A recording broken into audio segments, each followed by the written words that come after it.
أعوذ بالله من الشيطان الرجيم. بسم الله الرحمن الرحيم. وقضى ربك ألا تعبدوا إلا إياه وبالوالدين إحسانا إما يبلغن عندك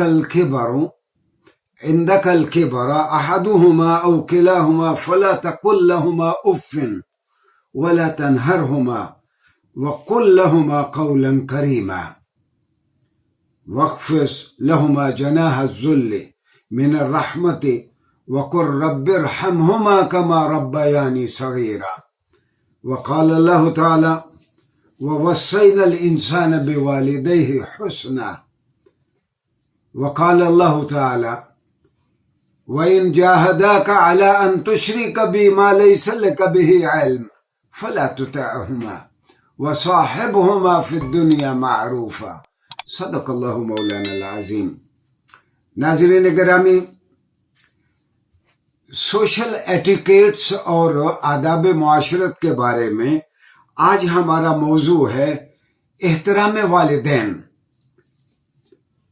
میں نے سورہ بنی اسرائیل، جس کو سورہ اسراء بھی کہتے ہیں، اور سورہ عنکبوت اور سورہ لقمان سے جو آیات آپ کی خدمت میں پیش کرنے کا شرف حاصل کیا، ان کا میں مفہوم عرض کرنے سے پہلے عرض کر دوں کہ قرآن کا مقصود انسانوں کو اللہ کی پہچان کروانے کے ساتھ ساتھ یہ ہے کہ ایک ایسا انسانی معاشرہ ہو جس میں سارے لوگ اپنے فرض سے سرشار ہوں اور کہیں مطالبہ حقوق کی باری نہ آئے، لوگ چیخنے نہ شروع کر دیں کہ ہمارے حقوق غصب کیے گئے.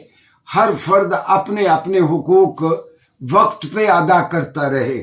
تو بنیادی حقوق میں اور خاص طور پر اولاد کے حقوق میں سب سے اہم یہ ہے کہ اولاد اپنے والدین کا خیال رکھے.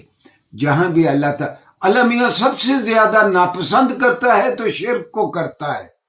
قرآن کریم میں 20 مرتبہ اللہ نے کہا کہ شرک کے علاوہ باقی جتنے بھی گناہ ہوں گے اگر اللہ چاہے گا تو اللہ اس کو بخش دے گا. ایک گناہ کو نہیں بخشے گا، وہ شرک کو نہیں بخشے گا. اور قرآن نے کس وضاحت کے ساتھ کہا کہ وَإِن جَاهَدَاكَ عَلَىٰ أَن تُشْرِكَ. میں سورہ لقمان سے عرض کر رہا ہوں کہ سورہ لقمان میں ہے کہ، اور ہم سب کو خطاب ہے. بظاہر یہ حضرت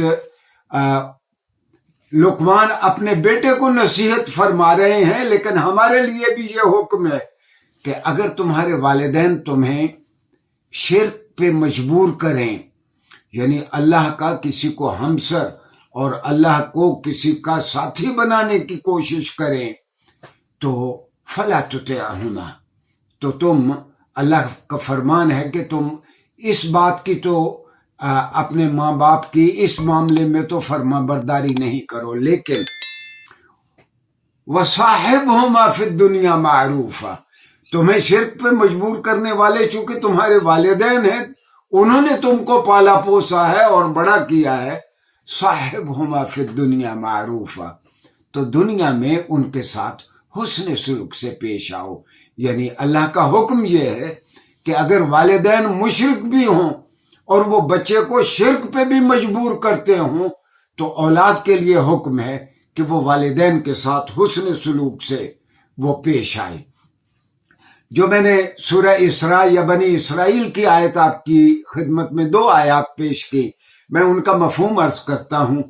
ان کا مفہوم یہ ہے کہ ہم سب کو خطاب کر کے کہا گیا کہ اللہ نے آپ کو حکم دے رکھا ہے کہ اللہ کے علاوہ کسی اور کی پرستش اور کسی اور کی پوجا نہ کرو، اور پھر ساتھ ہی فرمایا وَبِالْوَالِدَيْنِ إِحْسَانًا، اور والدین کے ساتھ حسن سلوک سے پیش آؤ. اگر دونوں یعنی باپ اور ماں اپنے بڑھاپے میں جا کے دونوں زندہ ہوں اور وہ تیری کفالت میں ہوں، یعنی بیٹے کی کفالت میں ہوں، تو بیٹے کو حکم دیا گیا کہ ان کے سامنے اف تک نہ کہو. یہاں اف سے مراد یہ ہے کہ اپنے ماں باپ کے سامنے کوئی ایسی ناگوار بات نہ گزرے، نہ کہو جس سے ان کا دل بوجھل ہو جائے. جس سے وہ یہ سمجھے کہ ہمارا بیٹا گستاخی کر رہا ہے۔ اور پھر قرآن نے کہا وَلَا تَنْهَرْهُمَا، اور ان کو مت جھڑکو اور ان کو ڈانٹو مت۔ ناظرین گرامی، اب یہ عام ہو گیا ہمارے معاشرے میں بھی، بچہ بڑا ہو جاتا ہے، کمانے لگتا ہے، تو وہ خاص طور پر بچیاں وہ اپنی ماں سے کہتی ہیں امی آپ کو کیا پتا۔ بچہ اپنے باپ سے کہتا ہے آپ چپ رہیں آپ کو نہیں پتا۔ تو اس سے اللہ تعالیٰ نے منع کیا اور اللہ نے حکم دیا وَقُلْ لَهُمَا قَوْلًا كَرِيمًا، اور جب بھی اپنے باپ کے ساتھ اپنی ماں کے ساتھ بات کرو تو نہایت ادب کے ساتھ ان کے ساتھ بات کرو۔ اور پھر قرآن نے کہا کہ وَاخْفِضْ لَهُمَا جَنَاحَ الذُّلِّ، اور اپنے والدین کے ساتھ شفقت اور انکساری کے ساتھ ان کے سامنے جھکے رہو۔ والدین کے ساتھ معاملہ کرتے ہوئے شفقت اور انکساری کے ساتھ اپنے آپ کو ڈاؤن ٹو دا ارتھ رکھ کے اپنے والدین کے ساتھ، بے شک وہ تعلیم میں تم سے کم ہوں، بے شک وہ کمانے میں تم سے پیچھے ہوں، لیکن وہ چونکہ والدین ہیں، جب تم اپنا خیال نہیں رکھ سکتے تھے تو یہی والدین تھے جنہوں نے آپ کو پال پوس کے بڑا کیا۔